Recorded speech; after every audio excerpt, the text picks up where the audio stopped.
नमस्कार बच्चों, सुप्रभात। आज का चैप्टर 8 है, लेकिन 8 को हम स्किप करेंगे क्योंकि बहुत इम्पोर्टेंट नहीं है। आगे के लिए आपको ये कोई इम्पोर्टेंट नहीं होगा। तो आज हम चैप्टर 9 पढ़ाएंगे। आप ध्यान दीजिए। पढ़ने से पहले हम कुछ शब्दार्थ के बारे में जान जाते हैं, जिसे हम वर्ड मीनिंग कहते हैं। तो सबसे पहले शब्दार्थ खंडहर है। खंडहर मीन्स टूटे फूटे मकान का बचा हुआ हिस्सा, यानी सिंबल। अंतर, अंतर मीन्स यहाँ पे दिया हुआ है हृदय। ऐसे देखेंगे तो अंतर मीन्स डिफरेंट भी हो सकता है। चीर, चीर मीन्स परिचित, बहुत पहले से जाना पहचानना। नेक्स्ट दिया हुआ है सेतु, यानी पुल, यानी ब्रिज। आकरण, अकारण, बिना किसी कारण के, अनरीजनेबल। निठल्ले, खाली, स्टील टेंट। सम्मिश्रण, मेल, कॉम्बिनेशन। गोधूली, संध्या का समय, इवनिंग टाइम। मलिन, मैला, डर्टी। कोटर, वृक्ष के तने का खोखला भाग, होलो ट्रंक। अस्थिर पंजर, हड्डियों का ढांचा, स्केलेटन। मन फेरने, मन बदलने, चेंज ऑफ माइंड। यथास्थान, अपने स्थान पर, इन प्लेस। शीतल घाटी, चटाई, कूल प्लेस। उपरांत, बाद, यानी आफ्टर। भाव विभोर, एक्सप्रेशन ओवरवेल्म्ड। अब उम्मीद करती हूँ कि शब्दार्थ को आप लोगों ने समझ गए होंगे। अब इसके आगे हम चलते हैं, पाठ की तरफ ध्यान देते हैं बच्चों। शब्दार्थ आपको लिखकर भी मैं दे दूंगी, आप अपनी कॉपी में भी लिख लेना। अच्छे से शब्दार्थ को याद करना। अब चैप्टर की तरफ देते हैं ध्यान, कुछ सारांश भी समझ लेते हैं। भारत में गुरु शिष्य परंपरा प्राचीन परंपरा है, यानी बहुत पुराने रीति रिवाज है, प्राचीन परंपरा है, बहुत पुरानी है, ओल्ड है। इस परंपरा के अनेक उदाहरण देखे गए हैं, यानी एग्जाम्पल देखे गए हैं। चाणक्य, चंद्रगुप्त, द्रोणाचार्य, एकलव आदि कई ऐसे उदाहरण हैं जो अपने आप में अनूठे हैं। इस पाठ में भी महादेवी वर्मा, यानी जो लिखी है इस पाठ को, उनका नाम है महादेवी वर्मा, ने अपने शिष्य यानी स्टूडेंट घिसा की ऐसे ही गुरु भक्ति व शिक्षा के प्रति उसकी रुचि को दर्शाया है। यानी जो महादेवी वर्मा है, अपने शिष्य का नाम घिसा है, उसके बारे में, उसकी गुरु भक्ति के ऊपर उसकी रुचि को, उसके इंटरेस्ट को दर्शाया है, बताया है। तो आइए पढ़कर हम घिसा और उसकी गुरु भक्ति के बारे में जानते हैं, समझते हैं। हाँ, गंगा पार झूसी के खंडहर और उसके आसपास के गांव के प्रति मेरा आकर्षण रहा है। दूर पास बसे घरों से बेल बूटीदार कपड़े पहने, नगदार चूड़ियों और गिलट के कड़े युक्त हाथों में घड़े भरकर लाती औरतें अपनी मुस्कान से हमारे अंतर पर सेतु बना देती। दिन भर पशुओं के पीछे दौड़ते और गिल्ली डंडा खेलने वाले निठल्ले लड़के भी नजर बचाकर मुझे देखते। अब देखो, ये गंगा पार झूसी के खंडहर, यानी खंडहर बहुत पुराने, ओल्ड, जो टूटे फूटे होते हैं उन्हें खंडहर कहते हैं। और उनके आसपास गांव यानी विलेजों के प्रति आकर्षण रहा। किसका रहा?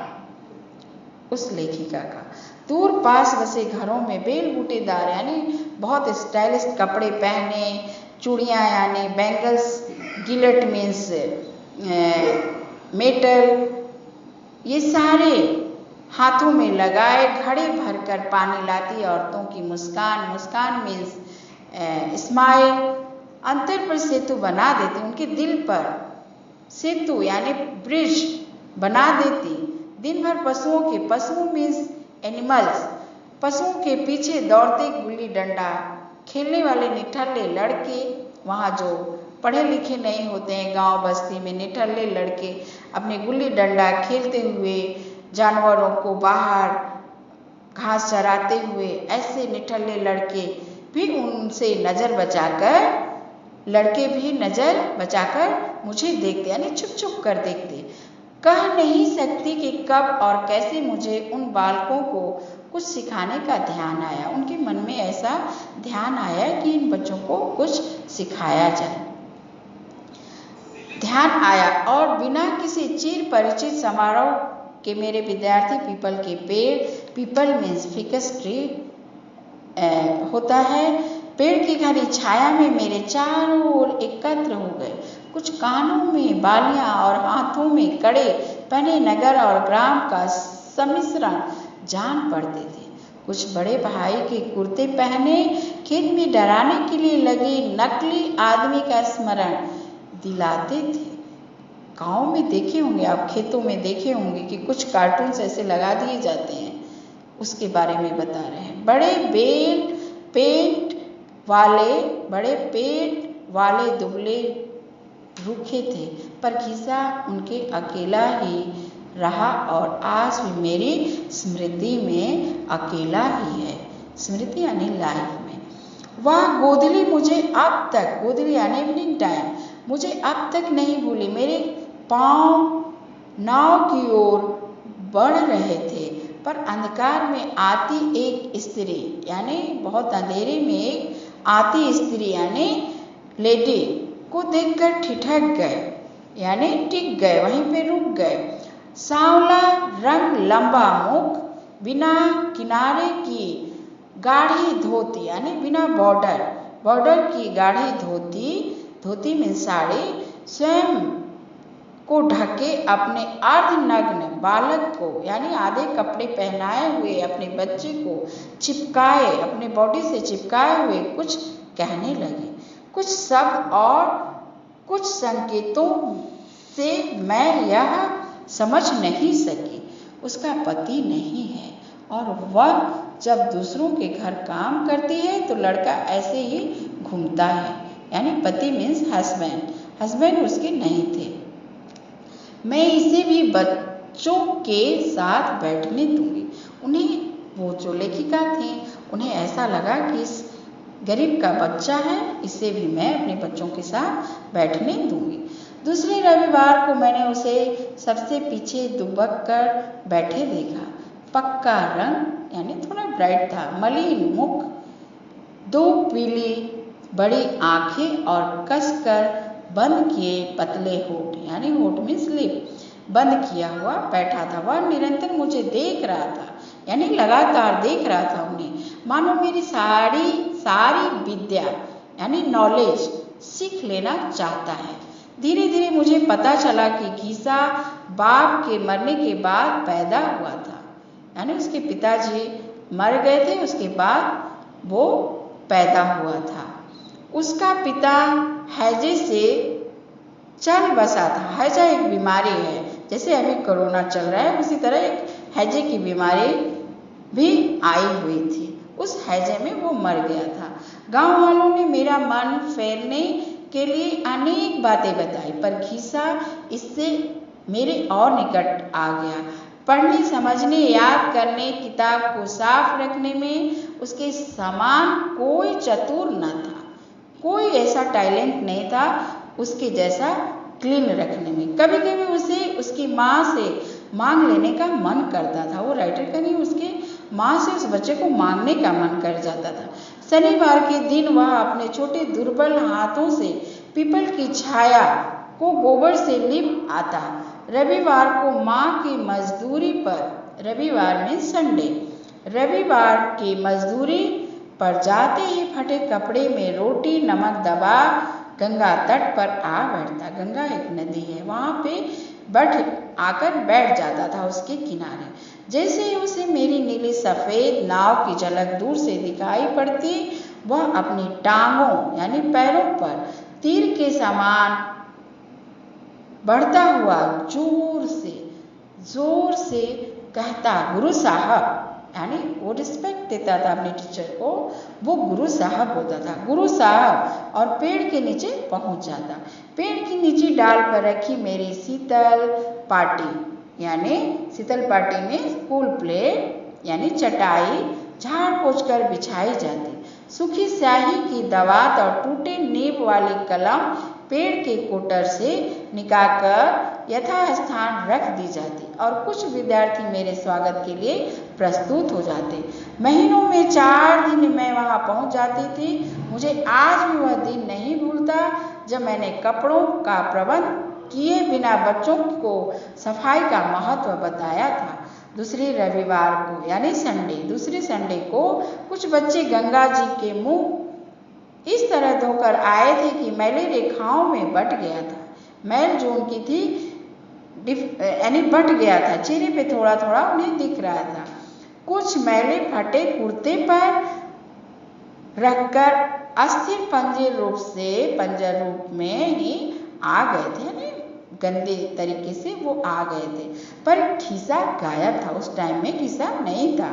लड़के कानाफूसी करने लगे, विस्पर करने लगे। पूछने पर पता चला कि खिस्सा की माँ को रात ही मजदूरी के पैसे मिले थे। सुबह वह काम छोड़कर साबुन लेने गई है और खिस्सा अभी कपड़े धो रहा है। खिस्सा नहा धोकर गीला अंगोछा लपेटे आधा भींगा कुर्ता पहने अपराधी की तरह सामने आकर खड़ा हो गया। ऐसा लग रहा था कि कितना बुरा काम करके वहां पर आकर खड़ा हुआ है। तब आंखें ही नहीं, मेरा रोम रोम गीला हो गया। अब नेक्स्ट पेज में देखिए बच्चों, पेज नंबर 58। एक दिन न जाने क्या सोचकर मैं विद्यार्थियों के लिए 5-6 से जलेबियां ले गई, यानी 5-6 केजी। सेम मीन्स केजी होता है। छीना झपटी के कारण किसी को 5-6 से ज्यादा न मिली। खिस्सा वहां से खिसक गया, वहां से दूर चला गया। पता चला कि 2 माँ के लिए छप्पर में छिपा आया। 2 जलेबी उसे छिपा दिया माँ के लिए। कौन? घिसा ने। एक उसने अपने पाले हुए कुत्ते को दी और 2 खुद खा लिया, यानी उस 5 जलेबियों में माँ के लिए, कुत्ते के लिए, अपने लिए। देखो कितना समझदार बच्चा है। और चाहिए, उनकी टीचर वो लेखिका बोल रही है, और चाहिए। उसके जवाब में, उसके उत्तर में बोला, कुत्ते को कम मिली है गुरुजी, चाहे तो उसे दे दे। वो अपने टीचर से बोल रहा है। होली के बाद उसे ज्वर हो गया। इतवार की सांझ मैं बच्चों को विदा दे उसे देखने चली गई। सांझ मीन्स इवनिंग टाइम। बच्चों को विदा यानी भेज दी और उसे देखने चले गए। किसे देखने चले गए? खिस्सा को देखने चले। गिरते पड़ते वही आता दिखा। खिस्सा मुझे रोकने की जिद करने लगा। उसे टूटी खाट पर लिटाकर मैं लौटी। इसके कुछ दिन उपरांत वह अच्छा हो गया, वो ठीक हो गया। मैंने उस दिन तीसरे पहर से संध्या तक वहां रहने का निश्चय किया था, परंतु पता चला घिसा आंखों को मलते हुए पुस्तक से धूल झाड़ता यानी डस्ट झाड़ता हुआ, साफ करता हुआ सुबह से पेड़ के नीचे बैठा है। मेरे जाने की खबर से बच्चे उदास थे, क्योंकि वो जो लेखिका थी वो चली गई थी। बच्चे बड़े उदास थे। मेरे जाने की खबर से बच्चे उदास थे, सेठ थे। वे मानते थे कि तबीयत खराब होने के कारण मैं कब लौटूंगी कुछ पता नहीं। उन लोगों को नहीं पता चल रहा था। 1-2 दिए जल उठे थे। खिस्सा को गुरु साहब को विदा करना था। खिस्सा को गुरु साहब को विदा करना था, यानी उस टीचर को। वह बड़ा सा तरबूज लिए वहां आया। तरबूज यानी एक फ्रूट से। खिस्सा के पास पैसा न था, नहीं खेत थे, उसे लैंड भी नहीं था, उसे पैसे भी नहीं थे उसके पास। तब क्या इसे चुरा कर लाया? यही लोग सोच रहे हैं कि क्या वो सोच रहे हैं क्या चुरा कर लाया होगा। घिसा गुरु साहब से झूठ बोलना, भगवान से झूठ बोलना समझता है। वो कभी झूठ बोलना नहीं चाहता है अपने गुरु से। वह तरबूज कुछ दिन पहले ही देख आया था। माई को लौटने में देर हो गई। माई मीन्स मम्मी। माई को लौटने में देर हो गई, उसे अकेले ही खेत पर जाना था। खेत वालों ने कहा पैसा नहीं है तो कुर्ता दे जाओ। उसके पास पैसे नहीं थे तो खेत वालों ने कहा अपनी कुर्ता ही दे दो, शर्ट ही दे दो। इससे वह कुर्ता दे आया, कुर्ता दे दिया। देखो गुरु को कितना सम्मान देने के लिए उसने क्या क्या कर रहा है। तरबूज सफेद ना हो इसलिए कटवाना पड़ा, मीठा है या नहीं यह देखने के लिए उंगली से कुछ निकाल भी लेना पड़ा। गुरु साहब न लेंगे तो घिसा रात भर रोएगा, छुट्टी भर रोएगा। वह रोज नहा धोकर पेड़ के नीचे पढ़ा पाठ दोहराता रहेगा ताकि छुट्टी के बाद पूरी किताब पट्टी पर लिखकर दिखा सके। देखो कितनी अच्छा बच्चा है ना, उसके बारे में क्या क्या सभी लोगों ने अंदाज भी लगा रहे। बातें सुनकर उस बालक के सिर पर हाथ रखकर मैं भाव विभोर हो चली। उस तट पर किसी गुरु को, किसी शिष्य को कभी ऐसी दक्षिणा न मिली होगी। मुझे उस दक्षिणा के सामने संसार के सारे सुख फीके जान पड़े। दक्षिणा में देखो, दक्षिणा यानी जैसे आप गिफ्ट करते हैं, उस गिफ्ट को हिंदी में दक्षिणा कहा जाता है। घिसा के मुख का विशेष प्रबंध कर मैं बाहर चली गई और लौटते लौटते कई महीनों लग गए। इसी बीच उसका कोई समाचार न मिलना ही संभव था। जब फिर उस ओर जाने का अवकाश मिल सका तब घिसा को उसके भगवान जी ने सदा के लिए पढ़ने से अवकाश दे दिया। आज वह कहानी दोहराने की मुझ में शक्ति नहीं है। अभी मेरे लिए इतना ही पर्याप्त है कि मैं अन्य मलिन मुखों में उसकी छाया ढूंढती रहूं। देखो टीचर कितना उसे प्यार करती थी, क्या क्या नहीं सोचती थी। महादेवी वर्मा कितनी अच्छी ये चैप्टर को लिखी है। बहुत ही अच्छा लगा, आप लोग को भी अच्छा लगा होगा। तो घिसा जैसे बच्चे ऐसे मिलें तो सभी टीचर सभी को प्यार करें, है ना। और हमेशा शिक्षा के प्रति, नॉलेज के प्रति लगाव रखना चाहिए और गुरु के प्रति भक्ति रखना चाहिए। भगवान के समान ही गुरु होते हैं, टीचर होते हैं, जिसे हम हिंदी में अध्यापक भी कहते हैं।